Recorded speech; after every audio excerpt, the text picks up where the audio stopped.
Alien Romulus spoiler review. Well, more like spoiler discussion. All right, so I've been thinking a lot about this movie and the spoilers and what I wanted to talk about. So, first of all, the thing about the movie that I cannot get over and I don't have an answer for is all these mining kids, like the main characters, right? How in the world do they have access to a ship that is capable of interstellar travel? They can't even get a ticket to get off their world, but they're like, oh, we have this ship, we can just break the atmosphere, find this derelict ship, steal its sleeping pods and the fuel thereof, and travel for 9 years in space. I don't understand how these kids have that ship. I really don't. So I tried to go back and listen to that part of the movie, and I still haven't figured it out. They're just basically like, we're gonna go get this thing. They're not like, oh, this ship is from my dad, or we took it from the company. Like, they just have the ship. So if anyone has an answer to that, I would love it, because as of right now, it's making the movie very weak for me, because that's like the premise of the movie. So people are like, oh, how'd they get up on that ship? It's like, oh, because the writer wrote them up there. So I don't like that. Maybe it went over my head and I'm a total idiot, or a total cotton-headed nitty muggins. Anyway, let me know if you know how they got the ship. Ultimately, I think the movie's like, it doesn't matter. Let's go in space and have a scary adventure. I think that's what the movie's telling me, to just drop it. Also, these spoilers aren't going to be in any kind of order. So, you know the kid who keeps falling down and like hurting his tailbone, and has the strongest accent out of everybody? I think he's the father of the baby in the movie. Is that was that very clearly laid out to everybody else? That's what I think. I'm like really sure he's the father. Oh my gosh, and when that baby finally gets born, it's one of the most grotesque things I've seen maybe ever in a movie. Like, that is a disgusting monster. Like the baby that comes out of the egg at the very end of the movie. Speaking of very end of the movie, in my show, which was an IMAX show, was very, very crowded. It was only like the very edge seats that weren't occupied. But almost every single person leaving was saying, I liked it until the last 20 minutes. Like, I heard several people in several different directions be like, yeah, the movie ended and then it went on for 20 more minutes. Or they were like, I liked it until the last 20 minutes. So for me, the last 20 minutes don't really change how I feel about it. And if you haven't watched my non-spoiler review, how I feel about it, as of right now, maybe as I talk about it, I'll change my mind. But as of right now, I don't really care. Like, I like Aliens, Alien, and Prometheus, and I strongly dislike / hate Alien 3, Alien Resurrection, and Alien Covenant. So this movie's like right in the middle, like to where I don't like it or dislike it. I kind of just don't care.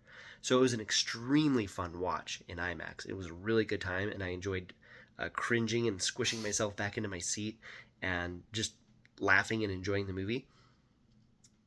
But I don't know if I care about it. One thing that this movie did that I actually thought was pretty cool and effective. So there's like a space station they're going to, right? And the space station is descending towards the ice rings of this planet, and it's eventually going to get destroyed. But the artificial gravity's turned off, but they contrived this technological thing where every few minutes or every X amount of time, the gravity has to turn on to like flush the system or something. And so what that means is you have floating, and then randomly everything will just drop. And then floating, everything just drops. And so that created a lot of really cool moments of tension or action where they had to get through stuff in zero G. Speaking of the zero G, when she used her auto-aiming rifle, which was very convenient, by the way. It was cool, but very convenient. When she used the auto-aiming rifle, which totally had a callback with her boyfriend teaching her how to use it, just like Michael Biehn teaching Ripley. Anyway, shoots them all, and all their blood's just like floating around, and then she has to like fly through all the blood. I thought that was a pretty cool scene, and it kind of felt like a callback to Star Trek 6, where those two Starcom guys go and shoot up all the Klingons, and their blood's floating everywhere. So I don't know how many movies there are with blood floating everywhere in zero G, but this is two that I can count. So let me know if there's any other ones, because that's kind of a cool image. So one thing that the Alien franchise has always been is it always has had super anatomical and sexual imagery, and then also in the stuff that the aliens do, it's always been very violating, kind of in those categories.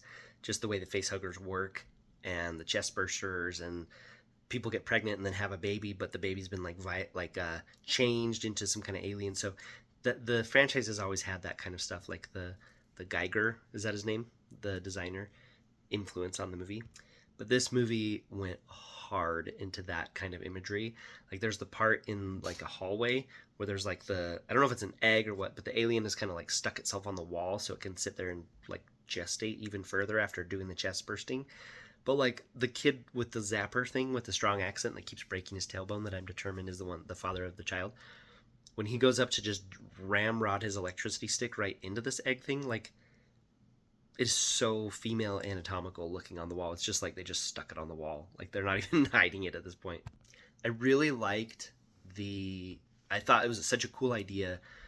And again, it was very contrived, but in the space station, they have this hallway, right? They like have to get from point A to point B, and it's full of face huggers, just like swarming. And they decided that they have to raise the temperature to get through the hallway because they decide that the face huggers detect temperature. So they raise the temperature in the hallway, and then they have to walk through and try to not be alarmed because that'll change their temperature. And you just have all these face huggers like looking around like where are they at, and then you have like gory human remains, and it's just, so it's kind of fun just watching the characters just like struggle their way through there, like, and then eventually the cool android guys like run, and they run. And so I just thought that was like a cool scene. And ultimately this movie is a lot of cool scenes, but I just don't know if I care about the whole, like, it connected into the Alien franchise like almost too much, because I wanted it just to be standalone. But then it's like, oh, like we have like the Prometheus Black Goo stuff, and so it's like it tried to be relevant while being wildly irrelevant. And then it's like a cool story in space, but then the way they get there is dumb. So to me, it's just like, how do we just write characters into a scary situation and then get the movie going? So I don't know if I'm just being curmudgeon-y or what, but I just feel like the premise is very weak of this movie. So speaking of the connections to the other movies, when they did show the black goo stuff in that laboratory, they totally played the theme song from Prometheus, this movie, and it was cool. It was like a cool callback, except for I was like, don't connect it to Prometheus. Like, I love Alien 1 and 2, Alien and Aliens, and Prometheus, even though I acknowledge Prometheus is kind of a bad movie, but it's like a guilty pleasure for me. So when this movie, Alien Romulus, connected to Prometheus, I was just like, don't bring that in. But on the other hand, the way they brought it in with the theme song in the background was kind of cool. So like, if you know, when they played the music, it's like, oh, that's this. In case you didn't already know that they're referencing the black goo from the movie Prometheus, the theme playing in the background should just be like bonk, bonk, bonk on the head, like they're referencing Prometheus. Okay, again, I'm not going in any kind of order with this, but I wanted to talk about the grotesque alien baby at the end of the movie. So there's something that I think was going to happen and that they were implying was going to happen. I want to know what you think. So the movie ends essentially, but then the sleeping pod starts beeping like, we're not working anymore. And then the main character girl opens it up. The pregnant girl's in there with a full pregnant belly. She births out an egg and a big blood splat and scream, and it's wonderful. Anyway, it comes to find out that egg, the thing in there, is like a humanoid, disgusting alien. And while it's off being scary in the ship, the girl who just birthed it reaches into her shirt, pulls her hand out, and it's covered in black slime. And to me, that just looks like something kind of Prometheus-y with the black slime. But where did she get it from? She reached in her shirt. She's like lactating this stuff. Or black slime tating. Anyway, so this big baby alien starts coming into this room. And I was thinking it, and the people next to me were like, oh, please tell me he's not going to breastfeed. Or actually, I can't remember if they wanted it to happen or they didn't. But they called it. They're just like, oh no, it's going to breastfeed. And in my head, I was just like, I kind of want that to happen. But at the same time, I don't, because it's awful. And here's the thing. I think the movie was like, we're doing this. But the character was like, no. Because the alien comes up right up to her face, and it's like smelling her and like trying to get in her business. And I think it was trying to get in there to breastfeed. But she's pushing it away. She's like, no. Right? And so I think that's actually what gets her killed. I think then the creature's like gets offended because then the next time you see it, it's like biting her neck or something, right? So I think that's why she died, is because she didn't let it do that, which is really awful. But I think that the movie was telling us this thing's going to breastfeed on this lady.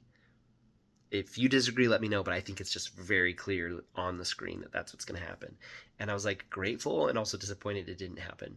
Maybe there's some Freudian weird stuff there, but I think I'm glad it didn't happen because that would have just been awful on top of the already grotesque baby imagery going on. So I just got thinking about the Alien franchise and like what I would want out of it. And randomly, I think a Colonial Marines anime would be really, really cool. Like either a series or a movie. Just like I just think it might be the perfect medium for a Colonial Marines movie. So Alien Romulus did the tradition of Alien and once again had a super strong female character. And it didn't really feel contrived, other than that the whole premise is contrived. But as far as once she's in the actual movie, it just felt like that's who she is and that's her character. So that's kind of cool. It's kind of been it's like a tradition at this point where the Alien franchise is like, well, let's have some awesome, super tough female being here. And for a minute there, I thought there was going to be two that survived instead of the one. And then at the end too, they're like, she does her little sign off where she's like, I'm the last survivor of this thing. And it's just like, man, this movie is really, it's like new interesting scenes, but then it's like exact scene from the other movie. New interesting scene, exact scene from the other movie. So one thing that this movie did in abundance was it the whole time it was like, look, everybody, we are giving you callbacks to the other movies and we're telling you that we respect the other movies. I thought it was really interesting that the xenomorph from the end of the first movie is actually the xenomorph that we see in this movie. At least we see it dead. Now let's talk androids in this movie, synthetic Weyland-Yutani machines. So first of all, there's Ian Holm playing Ash. Or no, sorry. Ash is the 1979 one. This one is called Rook, and he did great. But the CG face was very, very fake looking. But it was cool to see Ian Holm back, even though it wasn't the same character. But it was cool to see like the same model, right, of kind of sinister Weyland-Yutani android. Now, the main girl's brother, Andy, is amazing in this movie. The way they were showing him at the beginning when they're walking through the like scary mining town, I was like, they're kind of portraying him as like autistic a little bit. Did anyone else pick up on that? He's like a defective android, but when they switch his little disc, he suddenly like his physical defects change and his accent changes and his vocabulary gets huge. I thought that was awesome and it was very believable, but I thought it was also awesome on the part of the actor being like, I'm portraying two different androids. That was so cool. He stole the show, the android did. What do you think on that?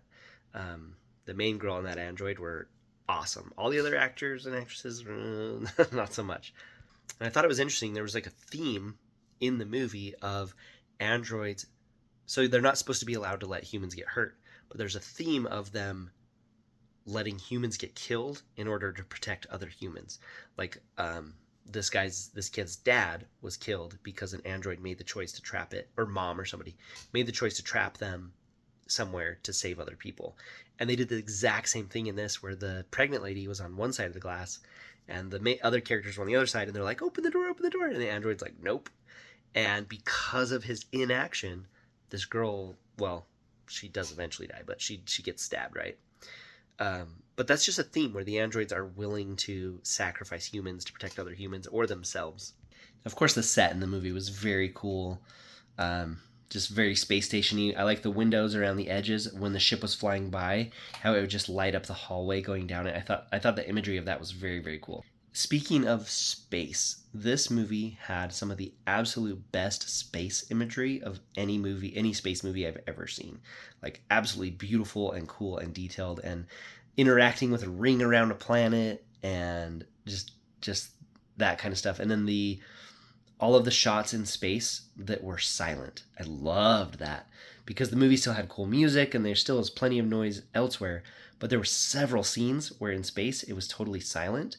And I love that. I thought that was like a good a good decision. Also, did you notice that the alien baby totally looks like the engineers from Prometheus? Like it has like the same profile.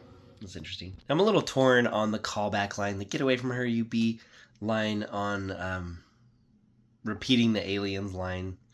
I don't know. It was fun, and my whole theater seemed to enjoy it, but I'm a little torn. Like it just seemed there were so many scenes in this movie that like we're doing this scene again. So as everybody likes to say, this movie's a love letter to the Alien franchise. I was kind of just hoping for an awesome horror movie in space, but again, I think even the more I talk about it, I think I enjoyed it, had a lot of fun watching it, especially in IMAX. But it just doesn't stick. It just doesn't. I guess I'm just not sold on it. I mean, a sequel could be interesting because you have this girl heading off to that planet, but I don't know. I just don't care about it as much as like Alien 1 and 2. Another thing I thought was very interesting about this movie was the music. So it had some orchestrated music, but then it did something interesting when it got into scary times. Is there would be like the music would go into just kind of like noises as the music, but then it would have like a beat during the most intense parts, and I actually thought that was really effective. It was very different, but I really liked that. What do you think of the music of this thing? Well, I think that's all I have on discussing spoilers in Alien Romulus for now. So let me know what you thought of any of that stuff I brought up, if you've thought of that or anything else, or if I got something wrong. Like I love getting corrected on here. It's actually, I don't know, it shows you people are listening, I guess. But let me know. Let me know what you thought. So overall, I don't care about it too much. I don't love it. I loved that the IMAX have filled up the whole screen, and I wonder if the physical release will have that. But I don't think I'm going to acquire the physical release of this movie. So I don't know. We'll see. Maybe I'll eat my words later because I'm a little bit FOMO sometimes. Anyway, thank you for watching. This has been my spoiler review / discussion of Alien Romulus, and we'll see you on the next one. Bye.